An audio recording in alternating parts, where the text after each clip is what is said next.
On the grounds of Carrollton, Mississippi's courthouse, the very place that represents justice, flies a Confederate flag, a symbol for many of injustice. It's that hard-hitting past that cannot be changed, but is also now inspiring the actions of the present. Our Brittany Moncrief takes us on a journey of righting wrongs. Does this home look familiar? It's the home from the movie The Help, with the iconic scene of Minnie delivering her infamous pies. But off screen, this landmark helped shape the state of Mississippi with a present goal of recharging Dr. Martin Luther King's dream. Out of pain comes the dream for change. I have a dream.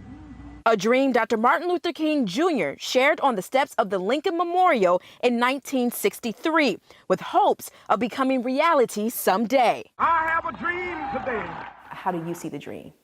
I believe it stalled out. I believe it stalled out after he was killed in Memphis. A moment in Memphis history that still echoes today, inspiring people like Charles Sims, founder of the Dream 2020. Though much of his work takes place in Memphis, Charles' roots lie here, just 2 hours south of Memphis, in Carrollton, Mississippi, at the Coatsworth Historic Mansion. The home is, like I said, of Senator James E. George of Mississippi. He was a 3-term United States Senator. He was a private in the Mexican-American War, a Confederate general in the Civil War. He was a Chief Justice of the Mississippi Supreme Court. And Charles' great-great-great-grandfather. James E. George did have a certain history, and it's very well known. A history displayed at Mississippi's capital and honored on the campus of Ole Miss.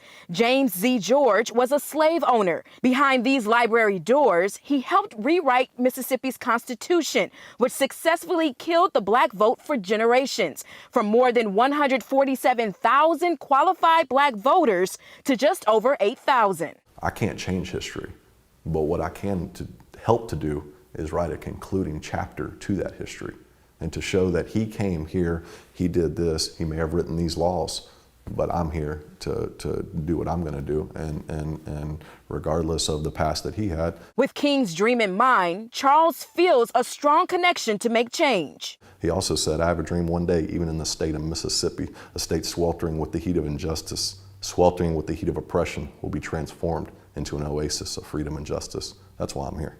After George Floyd was killed, Charles' calling became clear. He had to act. I saw the vitriol and division that we were heading towards, and it seemed very evident and clear to me that if you felt something in your heart, that you needed to speak up. Charles connected with the families of George Floyd and Breonna Taylor. He walked side by side with civil rights leaders during protests and recently helped host the Let Our Children Live MLK Weekend event in Memphis, a continuation of the Dream 2020. Over time, there's been progress on civil rights legislatively, but the ability to live safely, securely, and happily has come more slowly. And it takes people dedicated to reach out to other reach across party and racial lines in search of conflict resolution. Having served as a U.S. soldier, Charles is determined to continue serving, marching towards justice. When I was in the military, they say you can't lead from the back, so you got to be out front. So that's what it is. On the front lines, promoting peace and unity. To have that coming together, to finally realize that, to finally cast off the divisions of the past and the bitterness of the past. What is it that keeps you going? That's a good question. The determination to see a brighter day.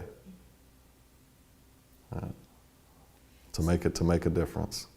Re-energizing, restoring, and recharging the dream. Dr. King said, I have a dream one day that the sons of former slaves and the sons of former slave owners will be able to sit down together at the table of brotherhood. I have a dream. The table is open. There are seats to everyone. In Carrollton, Mississippi, I'm Brittany Moncrief.